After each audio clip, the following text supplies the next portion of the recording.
12ஆம் வகுப்பு கணிதம் அலகு 3 வகைப்பாட்டியல் பயிற்சி 3.7 ஒரு மதிப்பெண் வினா 1 - 5 வரையிலான வினாக்களுக்கான தீர்வுகளை இந்த தொகுப்புல பார்க்கலாம். முதல் கணக்கு x³ + 64 ஒரு பூஜ்ஜியமாக்கி என்னன்னு கணக்கிட சொல்லி கேட்டிருக்கு. கொடுக்கப்பட்டிருக்கக்கூடிய சமன்பாடு x³ + 64 = 0ன்னு எடுத்துக்கலாம் தீர்வு கணக்கிடுவதற்காக. x³ + 64 வலதுபுறம் போகிறப்ப -64ன்னு ஆகும். இருபுறமும் கியூப் ரூட் எடுக்கிறோம். ஒன்றின் முப்படி மூலம் கியூப் ரூட் எடுத்துட்டோம்னா -64 பவர் 1/3 3 கேன்சல் ஆக போக இங்கே எக்ஸ் மட்டும் மீதம் இருக்கும்.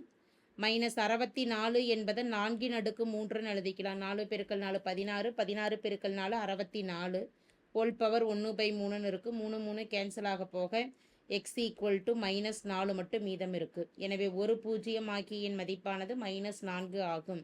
எந்த ஆப்ஷனில் இருக்குன்னா ஆப்ஷன் 4 -4 என்பது சரியான மதிப்பாகும். அடுத்து இரண்டாம் கணக்கு பார்க்குறோம். f மற்றும் g என்பன முறையே m மற்றும் n படியுள்ள பல்லுறுப்புக்கோவைகள் மற்றும் h(x) = f காம்போசிட் g(x) எனில் ஹெச்சின் படியானது என்னன்னு கணக்கிட சொல்லி கேட்டிருக்கு.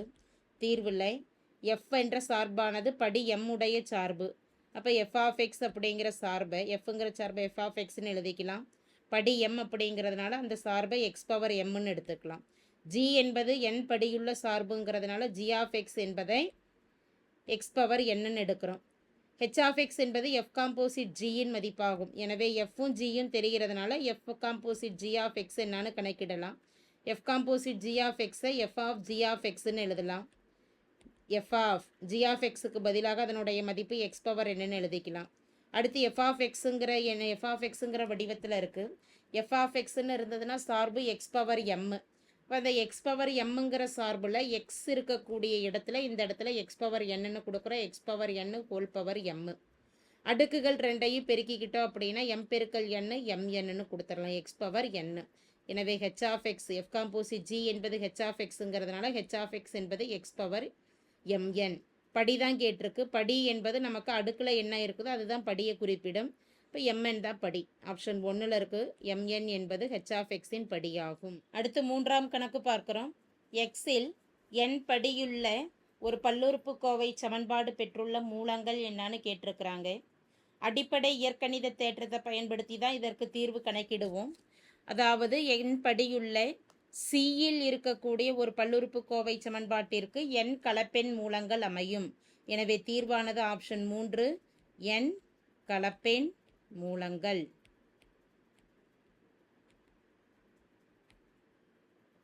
அடுத்து நான்காம் கணக்கு பார்க்கலாம்.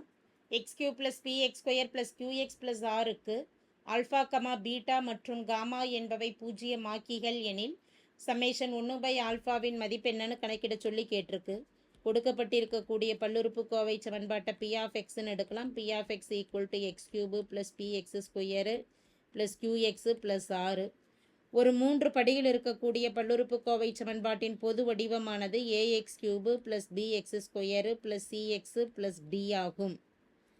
இதனோட ஒப்பிடுறப்ப மூலங்களின் கூடுதல் ஆல்ஃபா + பீட்டா + காமாவின் மதிப்பானது -b/a நிபந்தனை. பியின் மதிப்பானது இங்கே -pன்னு இருக்குது. பியின் மதிப்பு pன்னு இருக்குது. அப்போ -p/1. ஏயின் மதிப்பு x³ a -p மதிப்பு. அடுத்து 2 மூலங்களாக பெருக்கி கூட்டுற alpha beta + beta gamma + gamma alpha = c/a நிபந்தனை. c x⁻q/ aயின் மதிப்பு 1 q/1 மதிப்பு q. 3 மூலங்களின் பெருக்குப்பலன் ஆல்ஃபா பீட்டா காமாவின் மதிப்பானது d/a. dயின் மதிப்பானது x³ 1.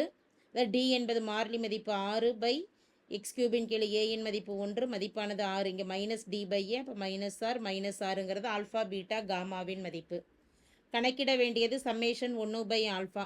சம்மேஷன் அப்படின்னாவே கூடுதல் மதிப்பு. எனவே 1/ஆல்ஃபா + 1/பீட்டா + 1/காமாவின் மதிப்பு தான் நம்ம கணக்கிட வேண்டியது. இதை சுருக்கலாம். 3 எண்ணையும் கூட்டணும்னா மீசிமா எடுக்கலாம். மீசிமாவானது ஆல்ஃபா பீட்டா காமான்னு இருக்கும். முதல் மதிப்பில் ஆல்ஃபா மட்டும் இருக்குது. அப்போ அதில் பீட்டா காமாவால் பெருக்கிக்கிறோம். இரண்டாவது மதிப்பில் பீட்டா இருக்குது. ஆல்ஃபா காமாவால் நியூமரேட்டரையும் பெருக்கிறோம். மூன்றாவது உறுப்பில் காமா மட்டும் இருக்குது. ஆல்ஃபாவும் பீட்டாவும் இல்லை. Alpha beta + beta gamma + gamma ஆல்ஃபாவின் மதிப்பு தெரியும். கணக்கிட்டுருக்குறோம். என்ன மதிப்புன்னா அதாவது இதனுடைய மதிப்பானது q. அந்த க்யூன்னு பிரதியிடுறோம். பை டினாமினேட்டர் மதிப்பு ஆல்ஃபா பீட்டா காமாவின் மதிப்பானது -6. அப்போ -q/rன்னு எழுதலாம்.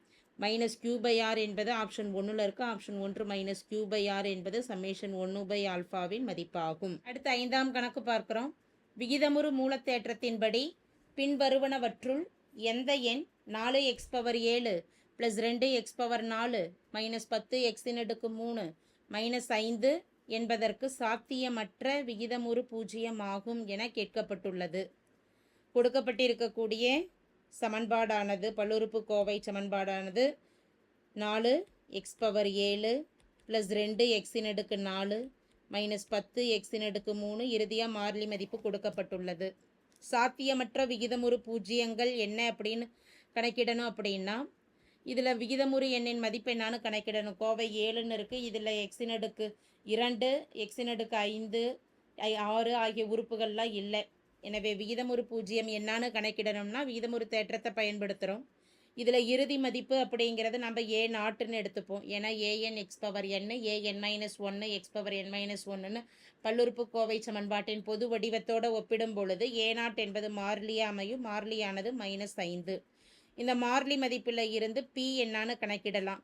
p என்பது இந்த மாறிலி மதிப்பின் வகுக்கக்கூடிய எண்கள் என்னென்ன அப்படிங்கிறத எழுதலாம். -5 வகுத்திகள்னு பார்க்குறப்ப 1ஆலையும் 5ஆலையும் வகுபடும். +1ன்னு எடுத்துக்கலாம், -1ன்னு எடுத்துக்கலாம். அப்போ -1 +1. அதே போல் 5ஆல் வகுபடும். -5 மற்றும் +5 ஆகியவை இதனுடைய வகுத்திகள் ஆகும். முதல் உறுப்பு an x⁴n இந்த பொது வடிவத்தோடு ஒப்பிடும் பொழுது முதல் உறுப்பின் கெழுவானது an எடுப்போம். an என்பது 4. இதிலிருந்து q என்னான்னு எழுதிக்கலாம். q என்பது an வகுத்தியாகும். அப்போ 4 வகுத்தின்னு பார்க்குறப்ப 1 2 4 இதிலேயே +or- வந்தது அப்படின்னா -1 +1 -2 +2 -4 +4 ஆகியவை வகுத்திகளாகும். நமக்கு தேவையானது விகிதமுறு பூஜ்ஜியம் ஆகும். சாத்தியமற்ற விகிதமுறு பூஜ்ஜியம் தான் கேட்டிருக்கிறாங்க. அப்போ p/q கணக்கிடலாம். இந்த p/qன்னு பார்க்குறப்ப ஒவ்வொரு மதிப்புகளையும் -1/-1 -1/1 -1/-2 இது போல் எழுதுவோம். அப்படி எழுதுகிறப்ப கிடைக்கக்கூடிய விகிதமுறு எண்கள்னு பார்க்குறப்ப 4 ஆப்ஷன்லையும் செக் பண்ணலாம். முதல் ஆப்ஷனானது -1ன்னு இருக்குது. அந்த -1 என்பது எப்போ கிடைக்கும் அப்படின்னா -1/+1 பியில் -1ம் க்யூவில் +1ம் எடுத்துக்கிட்டோம்னா மதிப்பு -1. எனவே இது சரியான கூற்று அமையுது. 5/4ங்கிற ஆப்ஷன் பார்த்துட்டோம்னா பியோட மதிப்பு +5ன்னு இருக்குது. க்யூவோட மதிப்பில் 4ன்னு எடுத்துட்டோம் அப்படின்னா 5/4 இதுவும் ஏற்புடையதாக அமையுது. அடுத்து 4/5ன்னு எடுக்கிறோம். பியில் 4 என்ற உறுப்பே நமக்கு கிடையாது.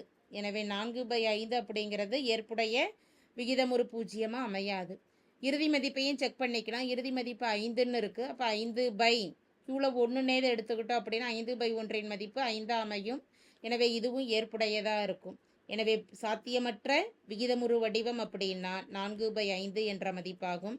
இது ஆப்ஷன் 3ல் இருக்குது. ஆப்ஷன் 3 4/5 என்பது சரியான மதிப்பாகும். தேங்க்யூ.